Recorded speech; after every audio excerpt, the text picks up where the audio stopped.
But just growing up in my city in Brockton, we didn't really have, I didn't really have a good feeling about the police just from my experience. This past December, I had an incident on campus where I had a mental breakdown.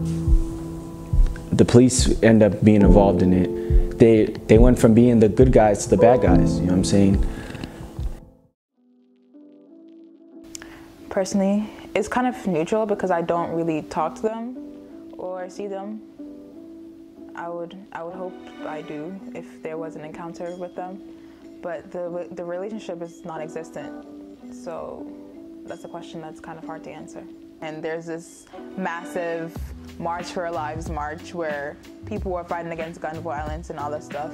So the more violence with guns that are taking place in our world, then the more presence of police on the campuses.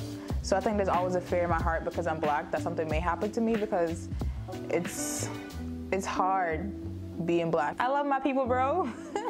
If I saw people who look like me, I would feel safe. Representation definitely matters. If I'm not seeing people who look like me, then I'm not gonna feel safe all the time. So if I see a cop that looks like me, has my color, and is just trying to like build a connection with us while also doing his job perfectly fine, I think there would be a better, I would feel safer, definitely. My freshman year, there was like a talk at the CMA.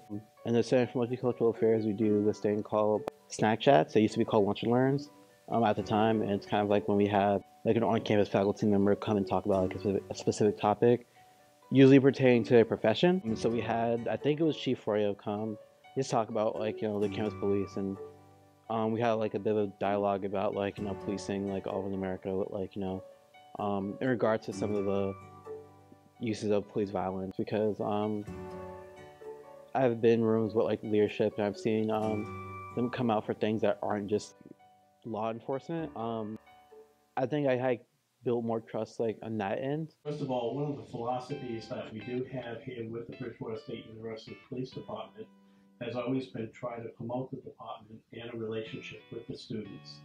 Chief Tillinghast has always asked us to try to go out into the community and actually foster relationships with the student population.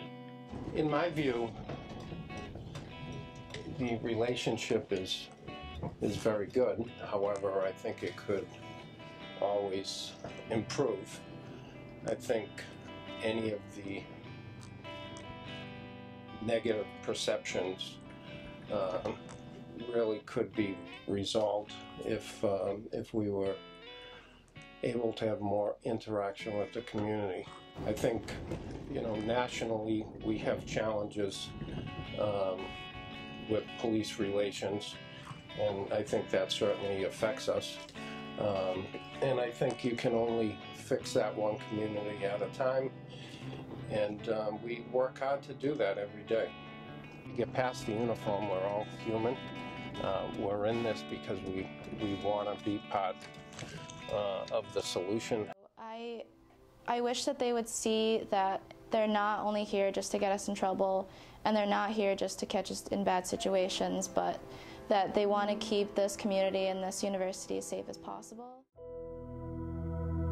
So I think BSU PD could be invited to a deliberative dialogue by a Bridgewater student group, for example, you know, this is BSU, or, you know, SGA. It actually means what it says when it says we aim to create an inclusive and welcoming environment for all students, because priority number one at Bridgewater is student success. And if students are facing indiscriminate and or harassing attention from police, that is not conducive to student success. And so I know that the institution at the highest levels would really be encouraging and welcoming of a dialogue to kind of address this issue insofar as it exists. And I do think Bridgewater really means that. And so while it's difficult to get every member of the community to kind of line up behind that and to practice the same kinds of inclusive practices, I think it could be done.